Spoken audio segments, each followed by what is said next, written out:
Boa noite a todos. Está no ar mais um Política em Prosa. O meu nome é Rodrigo Silva e nós estamos pela primeira vez ao vivo na TV, aqui na Mostra de Profissões UP 2018. No programa de hoje nós vamos falar um pouco de carreira. Na verdade, o nosso programa vai se dividir em duas partes. Primeiro, vamos falar de uma profissão muito importante em nossa democracia, o jornalismo. Depois, nós falaremos um pouco das eleições deste ano. Para conversar comigo hoje está aqui ao meu lado ele que cobre bastidores de Brasília na Gazeta do Povo. André Gonçalves está aqui comigo. Boa noite, André. Muito obrigado por ter vindo aqui. Boa noite, Rodrigo. Queria agradecer, em primeiro lugar, pelo convite. Fiquei muito lisonjeado. Me sinto orgulhoso de poder falar um pouquinho mais de jornalismo, especialmente jornalismo político, né? A gente vai ter uma eleição pela frente, talvez uma das eleições mais duras e que vai exigir uma cobertura jornalística mais aprofundada dos últimos anos e espero ajudá-lo. Vamos começar conversando primeiro, como que foi a sua escolha de profissão? Como que você entrou no jornalismo? Como que aconteceu essa escolha? Então, eu sou já levemente dinossauro no jornalismo, né? Eu entrei na faculdade em 1997, já faz aí mais de 20 anos. E mais do que me perguntar o que me fez escolher naquela época, o que me mantém no jornalismo, né? A profissão foi se revelando mais dura do que eu imaginava quando eu entrei na faculdade. Tinha uma visão de que era possível fazer jornalismo para defender interesse público e para desenvolver algumas habilidades que eu acreditava que eu tinha. Gostava bastante de escrever, gostava de alguns ramos da área de humanas, eu gostava muito de literatura, gostava de história. Eu fiz um combo e acabei sendo jornalista, entrando para a carreira e depois atuando profissionalmente com isso, né? Mas como eu te falei, a pergunta que eu me faço ainda é como continuar no jornalismo, né? E eu acho que é a pergunta que deve se estender em várias profissões também, que vêm sofrendo modificações ao longo do tempo. E você trabalhou em outras editorias antes de começar a trabalhar com política? Isso, eu trabalhei em várias editorias. Tem uma trajetória já razoavelmente longa dentro da Gazeta do Povo. Eu trabalho lá há quase 18 anos, completo 18 anos agora em outubro.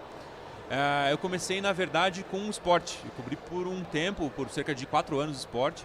Depois eu migrei para a editoria antiga geral, né? A gente chamava de editoria de Paraná, que cobria basicamente tudo. E aí eu dei uma guinada na minha carreira, eu decidi que era necessário fazer algo que fosse diferente do que eu vinha fazendo, que eu tivesse um pouco mais de afinidade. E fiz um curso fora, estudei comunicação política, passei um ano na Espanha, voltei para o Brasil e aí entrei na política em 2006, cobrindo as eleições de 2006. Que na época foi a reeleição do Lula, aí aqui no Paraná foi a reeleição do Roberto Requião. E aí entrei nessa trilha e não saí mais. E o que te fez ter essa afinidade com política? Puxa, como eu falei, eu tinha muita afinidade com o tema, era como se fosse uma espécie de bagunça na minha cabeça, era uma maçaroca, né? De vários assuntos que eu gostava, mas não tinha muita noção de como colocar em prática. Não sabia muito bem como usar os meus interesses dentro do jornalismo. Eu gostava muito de esporte. Acho que é uma bela porta de entrada aí para quem deseja entrar na profissão. Mas o esporte, como o jornalismo já é um funil, né? Você entra, você tem dificuldade para conseguir permanecer na carreira. O esporte é um funil, talvez um pouquinho mais complexo, né? Que para você permanecer ali durante muito tempo é bastante complexo. Aí eu fui mudando, fui migrando, senti afinidade com política, acabei indo para esse ramo e não saí mais. Outro passo fundamental na minha carreira, eu tive a oportunidade, eu fui correspondente da Gazeta do Povo em Brasília durante quase 9 anos. Cobri a eleição de 2006, em 2007 fui para Brasília e lá fiquei 9 anos, aí voltei para cá em 2015. Eu voltei como editor executivo de uma área que era maior que política, cobria várias áreas e desde o ano passado eu sou o editor responsável pela cobertura nacional da Gazeta do Povo. A Gazeta passou por uma série de modificações, deixou de ser um jornal impresso diário para ser um jornal puramente digital, né? Tem uma edição de fim de semana que circula apenas em Curitiba e o nosso desafio é nacionalizar a nossa cobertura já desde o ano passado e eu estou bem envolvido nesse desafio também. Como você disse, a Gazeta tem um conteúdo predominantemente digital. O futuro jornalista tem que estar por dentro de todas as plataformas? Sim, tem que estar por dentro de todas as plataformas. Acho que o básico do jornalismo continua o mesmo desde quando eu entrei na faculdade, né? Você usar uma série de ferramentas para dar credibilidade ao seu conteúdo e é isso que você tem e dispõe para o leitor. mas o jornalismo digital é um passo sem volta. A gente vai precisar fazer... O Rodrigo, ele acompanhou lá o nosso trabalho durante as sabatinas, os debates que a gente fez nas eleições de 2016 e viu, a gente estava experimentando várias coisas como a gente está experimentando aqui agora, né? Esse tipo de transmissão não existia há 3, 4 anos e é necessário apresentar, é necessário saber ser entrevistado, é necessário entrevistar, é necessário fazer de tudo um pouco, assim. Esse é um desafio da carreira, mas é um desafio muito válido, é conseguir passar a informação com o maior nível de credibilidade dentro das mais diferentes plataformas e dentro das plataformas de formas diferentes, né? A gente está fazendo um vídeo aqui, mas poderia ser feito no seu programa de rádio, por exemplo. Ou a gente poderia fazer num blog, ou a gente poderia fazer numa coluna digital, ou numa matéria dentro de um espaço como um jornal, a Gazeta. É um desafio bem grande, mas eu acho que é cada vez mais divertido. Não tenho grandes saudades, assim. Gostei muito de trabalhar, fiz carreira no jornal impresso, né? Mas, sinceramente, eu prefiro as coisas do jeito que elas são hoje. Você está com o blog agora do Conexão Brasília. Isso. Me conta um pouquinho de quando esse blog surgiu, como que veio essa ideia? O blog já faz parte desse processo de digitalização, se a gente for colocar ele na história, né? Eu fui para Brasília para ser correspondente do jornal em 2007. No final de 2008, o blog entrou no ar. Era uma tendência da época, a existência de blogs de política, para tentar cobrir, trazer algumas coisas mais de bastidor e tal. E essa era a minha função. Naquele momento, o que eu fazia era mais uma cobertura híbrida, né? Fazia um pouco de cobertura da política do Paraná em Brasília e um pouco de cobertura de política nacional. Ao longo do tempo, o blog foi mudando. Depois, quando eu voltei para cá, para essa função de editor de política nacional, eu me dedico mais ao blog a escrever análises. São textos que não são tanto de bastidor, mas tentar explicar o que tem por trás da notícia, das decisões políticas. Por exemplo, a gente vive agora uma fase de convenções, né? Minha preocupação no blog é tentar explicar o que está por trás da decisão de uma coligação, da escolha de um vice, do porquê não de uma coligação entre um candidato e outro. Mais ou menos essa tarefa que eu tento exercer no blog. Até porque as convenções partidárias podem ser bastante confusas. Não, muito confusas, né? As regras eleitorais no Brasil são feitas para ninguém entender, isso é bem claro. E um dos nossos papéis, né, é tentar explicar e trazer o que leva os partidos, os candidatos a tomarem suas decisões que muitas vezes nem a gente consegue explicar e nem eles. A gente entrou nessa questão digital e você disse que você gosta muito mais disso. Que dicas que você daria para o futuro jornalista? Será que ele tem que saber lidar com todas as áreas? Eu digo impresso, televisão, rádio. Ele precisa saber lidar com todas as áreas porque o futuro do jornalismo é uma mistura de tudo isso. Como eu falei, talvez amanhã estejamos apenas fazendo vídeo. Esse seja o futuro final. Embora eu acho que as coisas vão evoluir depois do vídeo para outra coisa, para outra coisa, para outra coisa. E essas habilidades, elas são complementares. Você saber de rádio, por exemplo, que está muito em moda, eu acho que vai pegar muito no Brasil os podcasts, por exemplo. São um fenômeno nos Estados Unidos, aqui também são um fenômeno ainda crescente, né?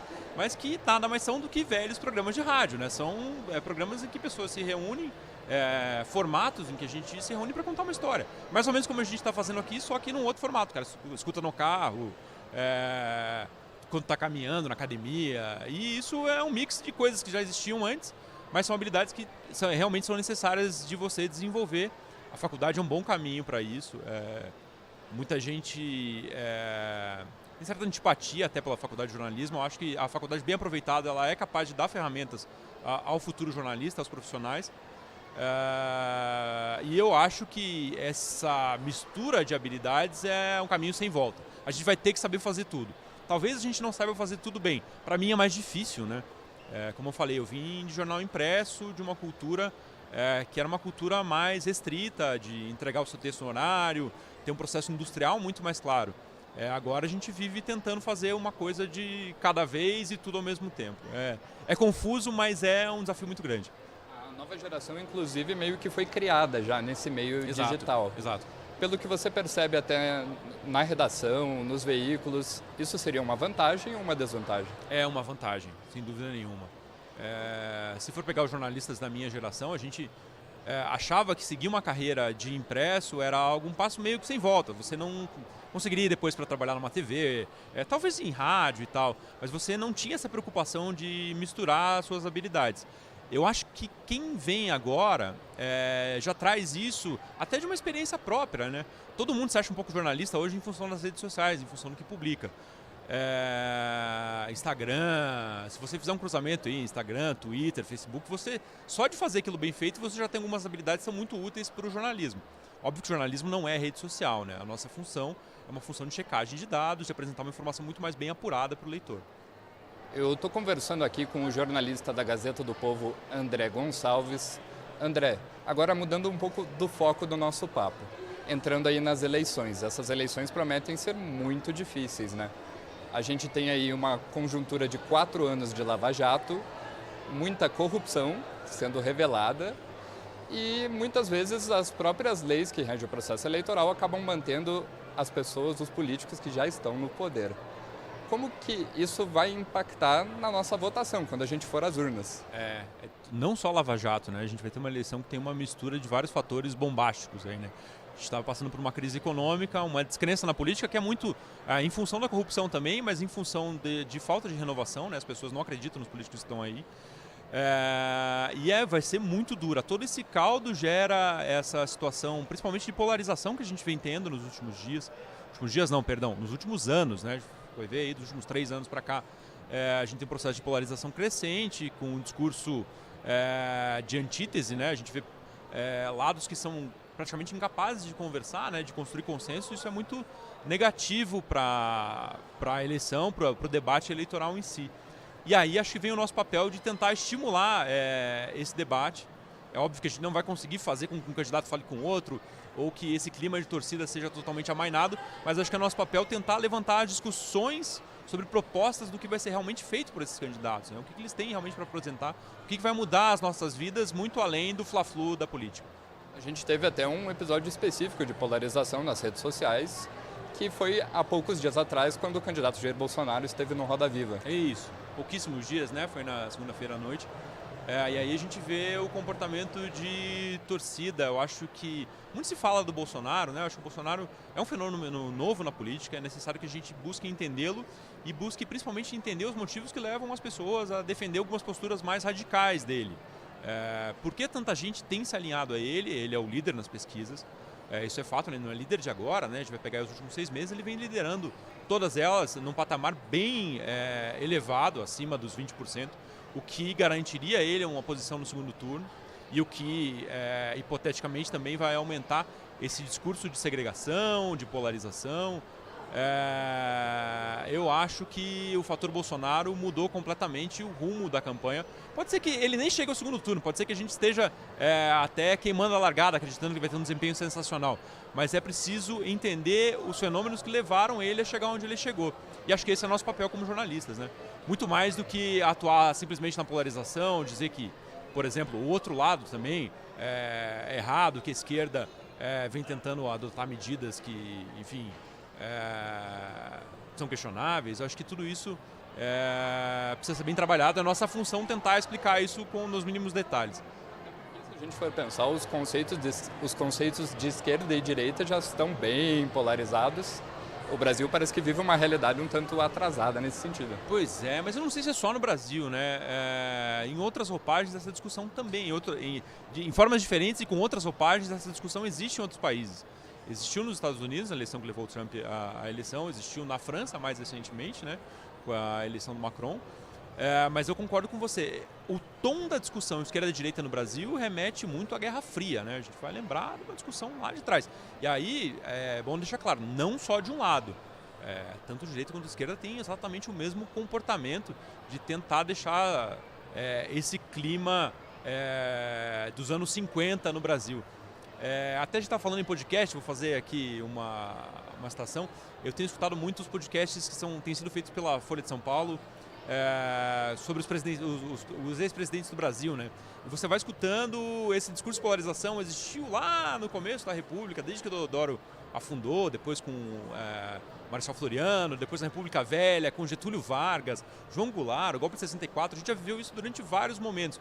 Não é algo novo, a gente precisa olhar o retrato da política brasileira como um todo e não só esse momento atual. Até porque a história ajuda a gente a entender esse momento de polarização. Muitas vezes as redes sociais são as ferramentas que acabam ajudando a gente a entender isso. Mas mudando um pouco o foco aí da nossa conversa, A gente teve aí nas eleições de 2016 um crescimento muito grande nas abstenções, no número de votos das pessoas que se absteram e no número de não votantes também. A população brasileira parece já bastante desiludida com a política, né? E todos já estão indignados com grande parte de seus representantes. Essa tendência de não votantes, as pessoas que se recusam a votar por não estarem satisfeitas com o determinado candidato. Será que isso é uma forma de protesto? Será que dá para comparar com as eleições aí de 2018? Eu acho que é, sim, uma forma de protesto neste momento, mas eu, enfim, queria trazer alguns dados, né? A abstenção na eleição nacional, na eleição presidencial, ela vem se mantendo estável desde 1998. Bate aí entre 30% a 40% dos votos, os chamados não votos, né?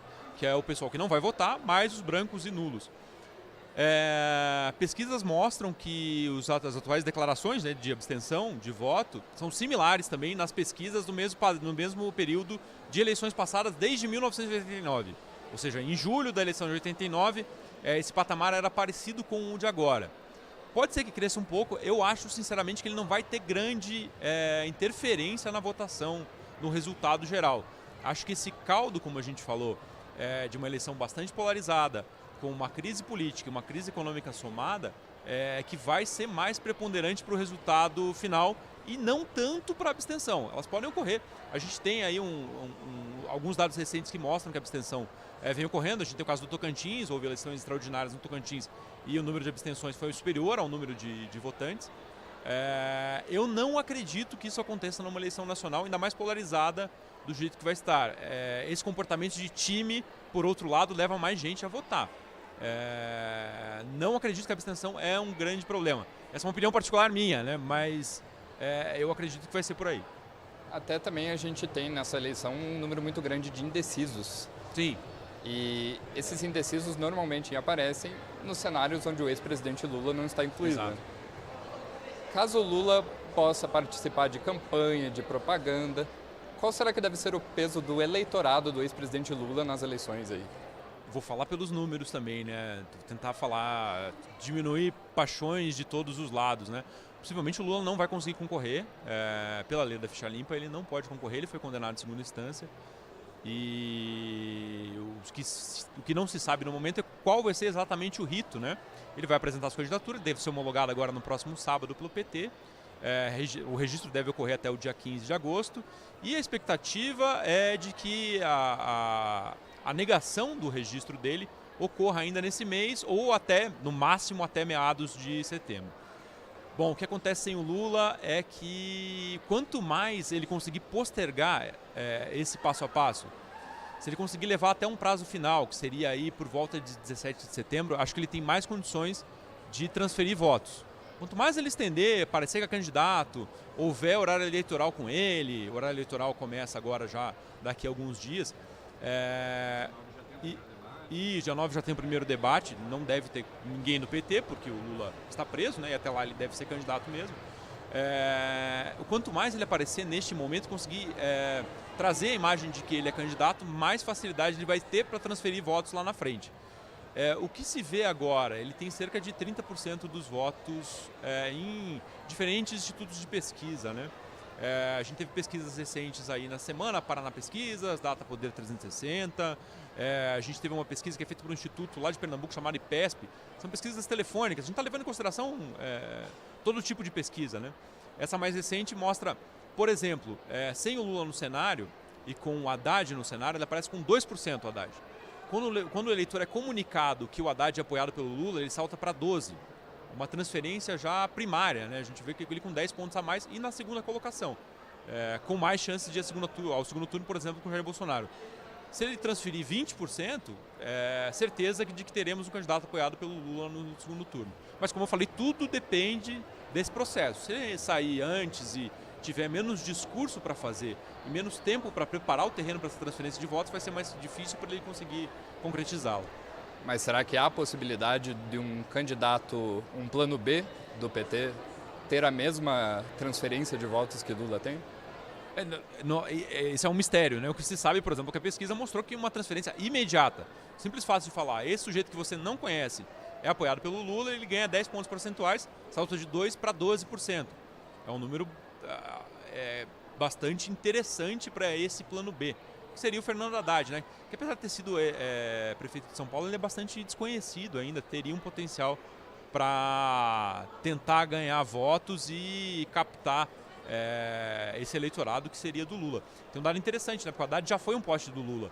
Ele era um candidato desconhecido, ele foi ministro da Educação durante o segundo mandato do Lula, concorreu em São Paulo em 2012 e ganhou, foi uma surpresa. Depois ele não conseguiu se reeleger, né, mas foi uma surpresa ele se eleger lá em 2012. Ele entende bem dessa questão de transferência de votos. Mas, mais uma vez, não existe garantia nessa história. O processo eleitoral transcorre de forma que a gente não tem controle. E ele passa a ficar cada vez mais descontrolável a partir os cientistas políticos falam isso, os analistas também, a partir do feriado do 7 de setembro. Depois disso a campanha começa para valer, a gente começa a ver quem realmente tem potencial. Se o Lula prosseguir perto desses 30%, acho que ele tem uma boa capacidade de transferência sim para o seu plano B. Até se a gente for pensar, o eleitorado do ex-presidente Lula não é exatamente partidário, não é exatamente do PT. É o que tudo indica, é um eleitorado do Lula. Isso, exatamente. E não é uma matemática pura e simples, né? A gente falou de 10 pontos, mas ele tem 30 pontos para quem ele transferiria, se conseguiria transferir. Há estudos que mostram, inclusive, que parte do eleitorado do Lula votaria sim em Bolsonaro. Ele transferiria uma parte desses votos para o Bolsonaro, o que é uma conta que parece esquisita, mas é bem provável. E aí a gente tem, como eu falei, o Bolsonaro, é inegável que neste momento ele é o favorito para chegar ao segundo turno. A não ser que haja um derretimento das intenções de votos dele, ele provavelmente estará sim no segundo turno. E se a gente for juntar tudo isso que a gente comentou, eu vou fazer uma pergunta que eu acho que pode ser muito difícil. Qual a possibilidade de renovação política nas eleições desse ano? Essa pergunta é a mais difícil, é a pergunta que todo mundo espera. A gente ficou falando, né, sobre abstenção e tal, sobre polarização, tudo isso tem a ver com falta de renovação. O Bolsonaro, queira ou não, ele consegue se portar como um candidato de renovação, né? Ele não concorreu até agora, não disputou nenhuma eleição nacional, né? Ele vem em uma série de mandatos como deputado federal pelo Rio de Janeiro, mas ele encampa esse discurso. Ele não é um político novo, ele é político desde os anos 80, né? Isso, exatamente, ele é um político já que tem uma longa trajetória aí. Na campanha presidencial a gente praticamente não vê, né? Outro candidato, por exemplo, que se coloca como candidato de renovação é Álvaro Dias. Ele nunca concorreu ao presidente, mas ele exerce mandatos desde os anos 70. É bastante tempo. E a gente tem outros candidatos que já disputaram as eleições presidenciais. Exemplo Marina Silva, exemplo Ciro Gomes, que estão aí na disputa, né? O Lula também, nesse caso, se encaixaria, pelo menos nesse momento aí, até ele não ter a candidatura cassada. Eu acho que o que mais preocupa, Rodrigo, é a eleição para o Legislativo. Se não houver uma renovação considerável com gente que traga um ar novo, principalmente para a Câmara dos Deputados, a gente vai passar por problemas. Qualquer presidente que for eleito, esquerda, direita, centro, que inspire renovação ou não, se o Congresso não melhorar, se ele não sofrer uma mudança de mentalidade, que passaria por uma renovação, a coisa vai ficar muito difícil para o próximo presidente, vai ser um debate muito duro. E nesse ponto eu sou até pessimista, acho que pelas regras vigentes, pelo sistema de financiamento das campanhas, né, que controla, dá muito poder aos caciques dos partidos, eu acho que a renovação vai ser muito baixa. As leis eleitorais ajudam a manter quem está lá, né? Ajudam a reeleger certos políticos, certas personalidades já conhecidas. A legislação em si, né, do sistema de voto brasileiro e do sistema de financiamento. A gente vai ter uma experiência aí, vai ser a primeira eleição com a proibição de doação de empresas, né? As pessoas físicas podem doar, mas até o momento as doações vêm sendo bastante baixas, né? Você não tem como comparar, por exemplo, as doações dos Estados Unidos. O Obama foi um fenômeno quando ele concorreu lá. O Trump nem tanto, mas o Obama teve muita doação de pessoa física. Não vejo esse como um caminho para diminuir essas distorções. O que acontece? Os grandes partidos recebem muito dinheiro e concentram esse dinheiro nos candidatos que eles querem. E normalmente quem eles querem são os candidatos que já estão aí há muito tempo, os políticos que já têm cargo, que já são os caciques tradicionais. E dentro de toda essa conjuntura, como que a gente motiva o eleitor? Pois essa é uma pergunta, talvez seja mais difícil, né? Mas eu acho que a motivação tem que vir do próprio eleitor, né? Dessa percepção de que as coisas não podem continuar do jeito que estão. Como eu falei, você não ter uma renovação não quer dizer que você não possa fazer sua parte escolhendo um bom candidato a deputado federal. Nós temos sim bons candidatos que não precisam ser novatos na política, mas que são bons representantes. É muito fácil, a gente tem muita ferramenta para pesquisar de desempenho dos atuais deputados, para pesquisar a vida pregressa de quem está se candidatando. Dá um certo trabalho, na verdade dá menos trabalho do que antigamente, né? Como a gente falou, as mídias digitais proporcionam que a gente vasculhe a vida de todo mundo, né? E acho que a motivação por melhorar a situação política, melhorar a situação econômica do país é o que deve fazer cada eleitor ir lá e pensar direitinho quem vai votar. É fundamental votar direito, isso é ponto pacífico, né? Mas ele dá trabalho, votar bem dá trabalho. E para a gente encerrar o nosso programa, você mencionou o Álvaro Dias e eu tenho uma questão para abordar aqui que tem a ver com ele. Ele deu uma declaração dizendo que aquele episódio em que soltou os cachorros e durante a votação na Assembleia Legislativa, em 88, se eu não me engano, Isso. que isso seria fake news. Qual é o impacto das fake news aqui dentro desse processo? O candidato disse algo que inclusive consta até na própria imprensa, consta em livros de história, disse que aquilo seria fake news. Qual que é o impacto das fake news nessas eleições? Eu não tive contato com a declaração dele, vou fazer com base no que você está me falando. De fato, é inegável o que aconteceu, né? Houve o episódio envolvendo os professores. Eu não me recordo mesmo se é 88, mas foi já no final do mandato dele. Ele foi governador entre 85 até 1990. E esse episódio aconteceu. E aí a gente tem vários lados das fake news, né? O uso desse termo vem sendo apropriado por alguns políticos para se defender, né? Para dizer que tudo que é contra ele é fake news, ou seja, só vale a verdade que ele diz. Ele quer... Os políticos... Já é uma reação normal deles querer impor a sua verdade, seja uma verdade ideológica ou seja uma verdade factual, que eles desenham que existe, quando na verdade não existe, para todo mundo. A gente vai enfrentar muito disso. O que não agradar determinado político, ele vai usar sim. Isso foi muito usado lá na campanha americana pelo Trump, ele usou exaustivamente a tese de que tudo é fake news. E acho que isso vai ser muito utilizado aqui também no Brasil como um instrumento de defesa. Por outro lado, as fake news são sim um perigo. Os meios de comunicação tradicionais estão participando de uma série de mobilizações, né? A Gazeta do Povo faz parte de uma coalizão aí que reúne mais de 20 jornais de todo o país para checagem de informação. Funciona basicamente como uma redação paralela em que se checa fatos. Um boato sobre... uma pesquisa irregular, a gente teve recentemente. Você vai lá, apura e mostra que essa pesquisa é irregular. É uma mobilização bastante interessante. Faz parte do nosso trabalho, né? O nosso trabalho, a gente é pago, na verdade, para checar coisas, né? Não é o fenômeno das fake news que provocou isso. Mas acho que é necessário esse trabalho por parte dos grandes veículos, mas vai ser um fenômeno praticamente incontrolável, né?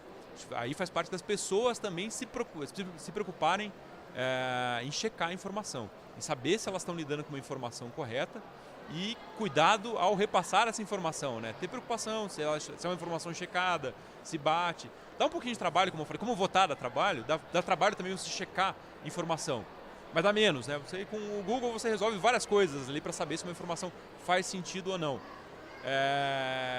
Esse é um risco que a gente vai enfrentar bem de frente, vai ser uma eleição muito dura por todo o caldo que eu falei e mais as fake news. André, muito obrigado pela sua presença. Infelizmente está acabando o nosso tempo. Foi muito bom, muito obrigado. Obrigado, Rodrigo. Bom, espero que as eleições sejam tão interessantes quanto a gente está se programando, né? E que a gente tenha uma cobertura legal e que o jornalismo vença, por exemplo, as fake news. Eu também espero. Muito obrigado. Eu gostaria de agradecer a todos que acompanharam a nossa transmissão aqui no Facebook. E eu gostaria de agradecer agora aos trabalhos técnicos do Denis Arashiro, do Vitor Paulino, da Jaqueline Nascimento, da Ana Rudzinski, do André Bonatti, do Márcio Cano, da Gabriele Bonatti, do Felipe Lansky e da Alice Formigosa. Eu também gostaria de agradecer aos mais de 100 alunos da Universidade Positivo que se mobilizaram para fazer a cobertura aqui da Mostra de Profissões. Sem o trabalho de todos, isso não seria possível.